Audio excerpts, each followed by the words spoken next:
Ads లేకుండా latest episodes చూడండి. ఏమండి, దయచేసి నా మాట వినండి.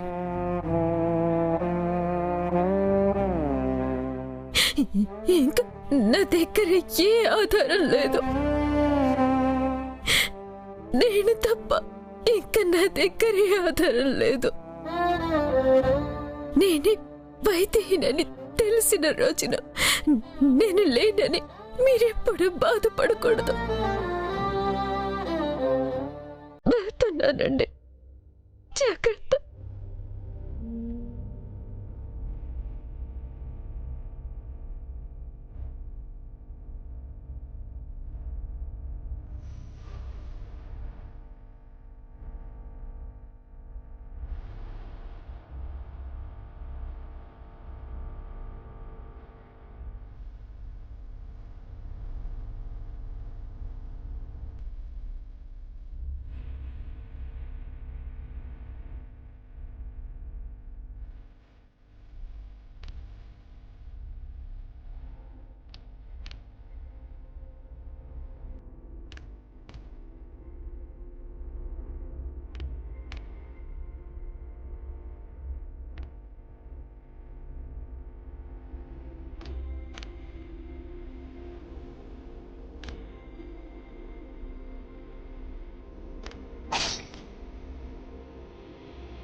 Good morning Devansh.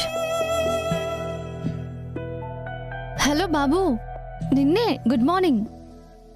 Good morning Alekhya. Coffee తీసుకో. రాత్రి నుంచి అలాగే కూర్చొని ఆలోచిస్తున్నావు కదా దేవాంశ్? నిద్ర పట్టలేదు అలేఖ్య. నిజమే, ఆలోచనలు ఎక్కువైతే నిద్ర ఎక్కడి నుంచి వస్తుంది? సరే మరి, నేను ఢిల్లీకి బయలుదేరుతున్నాను. అవునా? ఎప్పుడు? అంటే కేసు వాదించడానికి వచ్చాను. పని అయిపోయాక వెళ్ళిపోవాలి. కానీ నీ పరిస్థితి చూసి 4 రోజులుండి నీలో కాస్తైనా మార్పు వస్తే చూద్దాం అనుకున్నాను. నేను ఇక్కడే ఉన్నా కూడా నువ్వు అదే ఆలోచనలో ఉంటే ఇంకా నేను ఇక్కడే ఉండి ఏం ఉపయోగం? అందుకే వెళ్ళిపోవాలనుకున్నా. నీకలా అనిపించడంలో తప్పులేదు అలేఖ్య. నాలా శూన్యంలో ఉండిపోయిన మనిషితో సహవాసం ఎవరు చేస్తారు? ఇప్పటికే నా కోసం ఢిల్లీ నుంచి వచ్చి పెద్ద ప్రాబ్లం నుంచి సేవ్ చేశావు. చాలా థ్యాంక్స్ అలేఖ్య. ఇంతకు మించి నిన్ను ఇబ్బంది పెట్టకూడదు. అక్కడ చూసుకోవాల్సిన కేసులు కూడా చాలా ఉంటాయి కదా. నిజమే దేవాంశ్, చాలానే ఉన్నాయి. అందుకే బయలుదేరదాం అనుకుంటున్నాను. All the best Alekhya. నువ్వు చాలా తెలివైన దానివి. ఇండియాలోనే గొప్ప లాయర్వి కావాలని కోరుకుంటున్నాను. థ్యాంక్స్.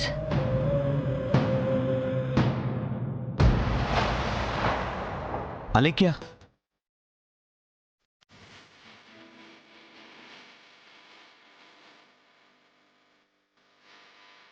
చెప్పు దేవాంశ్. బయలుదేరేటప్పుడు చెప్పు, ఎయిర్పోర్ట్లో డ్రాప్ చేస్తా. ఇక్కడే ఉండు అనడానికి నోరు రావట్లేదు, కానీ ఎయిర్పోర్ట్కి వస్తాడంట. తొందరపడి వెళ్తానని కానీ చెప్పానా?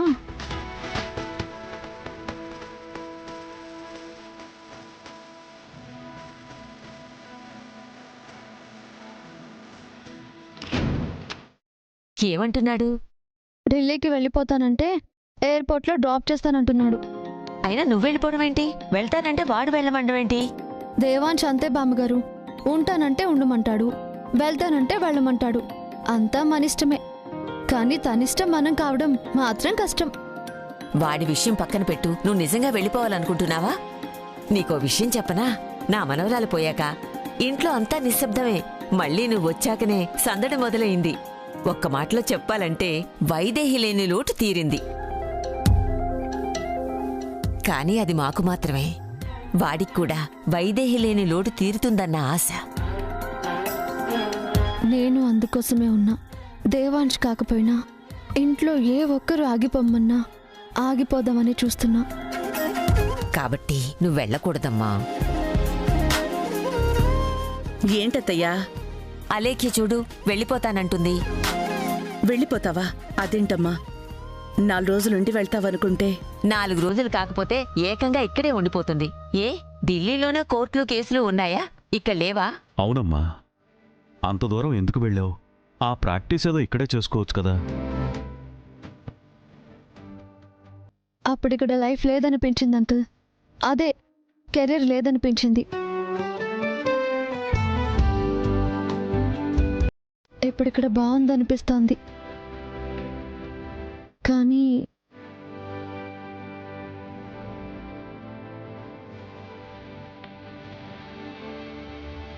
దృష్టంతా దేవాంశ్ మీదే ఉన్నట్టుంది.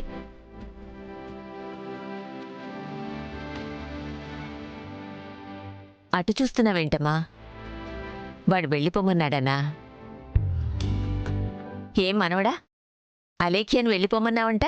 తనెక్కడికి వెళ్ళదు, ఇక్కడే ఉంటుంది. ఉండమనిందు.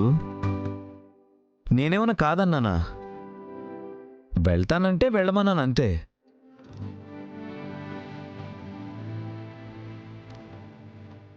చూడలేఖ్యా, ఇప్పుడు నువ్వు వెళ్ళావంటే నేనేదో వెళ్ళమంటే వెళ్ళిపోయావని నన్ను చంపుకు తింటుంది ముసలిది. నువ్వు ఉండిపో.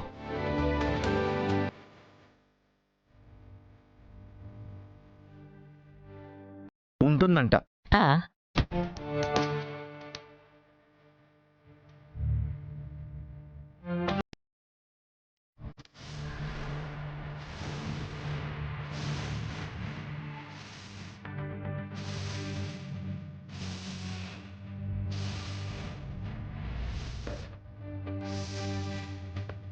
ఉండిపోమ్మన్నాడు కదా, ఉండిపో. అదే నీ కెరియర్ బాగుంటుందన్నావు కదా. కాకపోతే దేవాంశే నీ కెరీర్ అని క్లియర్గా అర్థమవుతోంది.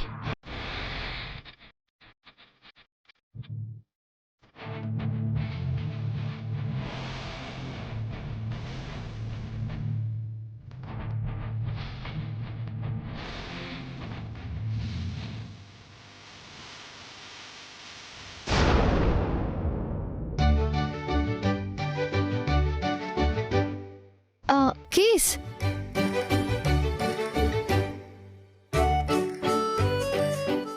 తీసుకో. కీస్ తీసుకో.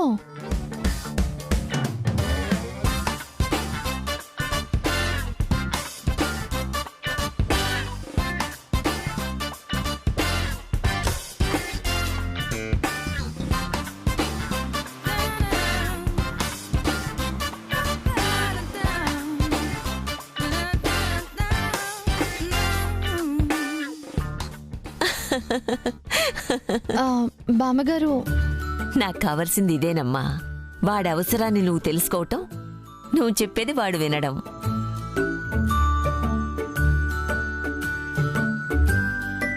అవును, వాణ్ణి ఇష్టపడుతున్నావు కదా?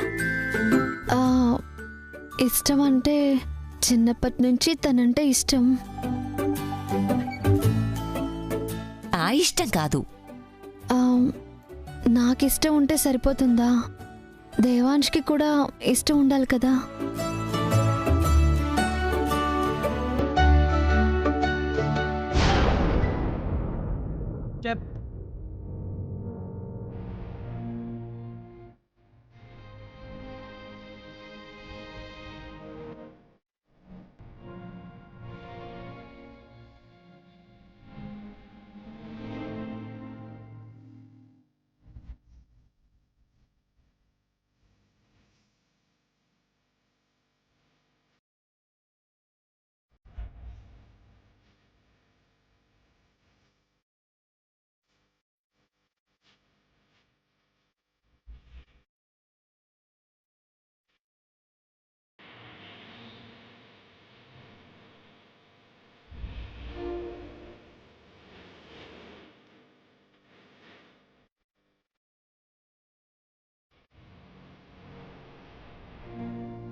వైశాలి ఫోటో మీ దగ్గరికి ఎలా వచ్చింది?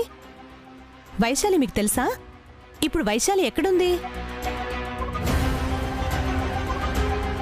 కాసేపట్లో ఉరికంబం ఎక్కబోతుంది. ఏం మాట్లాడుతున్నారు మీరు? వైశాలి ఉరికంబం ఎక్కబోవడం ఏంటి? వైశాలి బాగా తెలిసినట్టుగా మాట్లాడుతున్నారు. ఏం జరిగిందో మీకు తెలీదా? తన భర్తని దారుణంగా హత్య చేసిన నేరానికి ఉరిశిక్ష వేశారు. వైశాలి హత్య చేయడం ఏంటండి? అక్కడ జరిగిన గొడవ వేరు, ఆవిడ భర్త చావడానికి కారణం వేరు. అలా అని మీకు చెప్పిందా? ఆవిడికి జరగంది జరిగినట్టు, లేనివి ఉన్నట్టు చెప్పడం బాగా అలవాటు. అసలు మీరెవరు? వైశాలి గురించి మీకేం తెలుసని మాట్లాడుతున్నారు? ఏం తెలుసా? వైశాలి వల్ల నేను పడ్డ బాధ అంతా ఇంత కాదు. ఈ ఫోటోలో ఉన్నది వైశాలి అనుకుంటున్నారు కదా? కాదు, నా భార్య వైదేహి.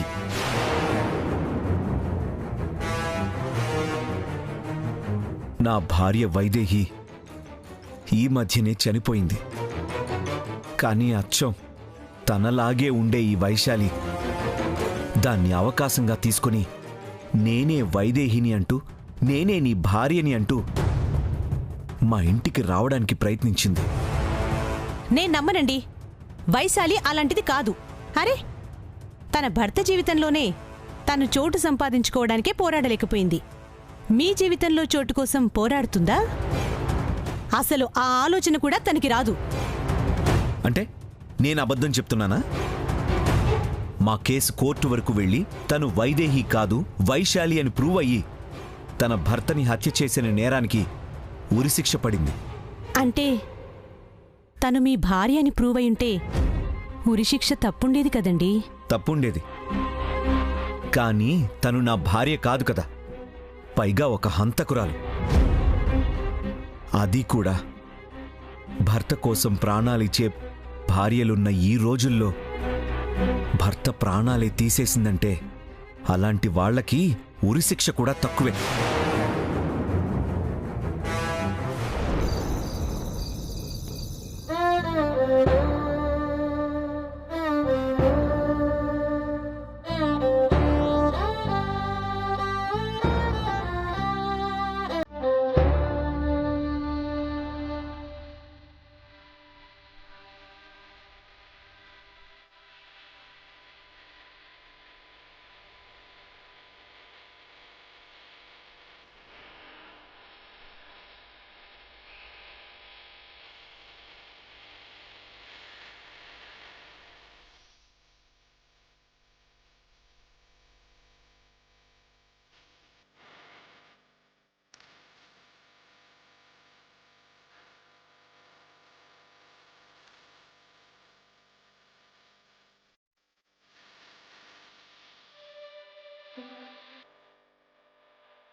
ఎన్నెలా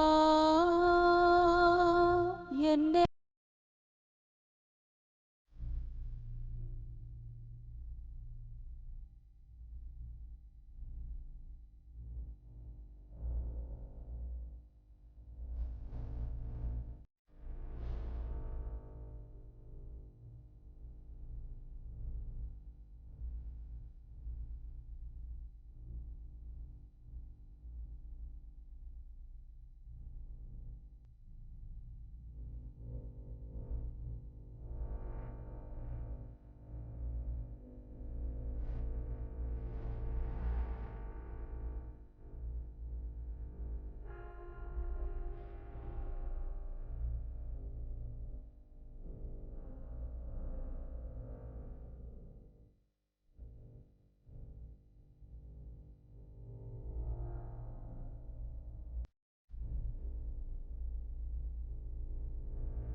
నా భర్తని సంతోషంగా ఉండేలా చూడు స్వామి.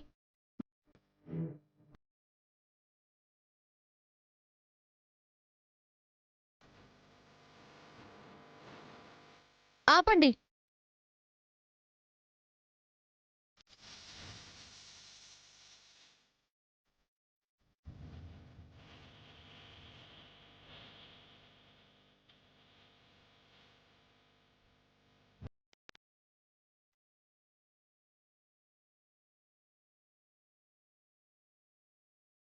ఆపండి.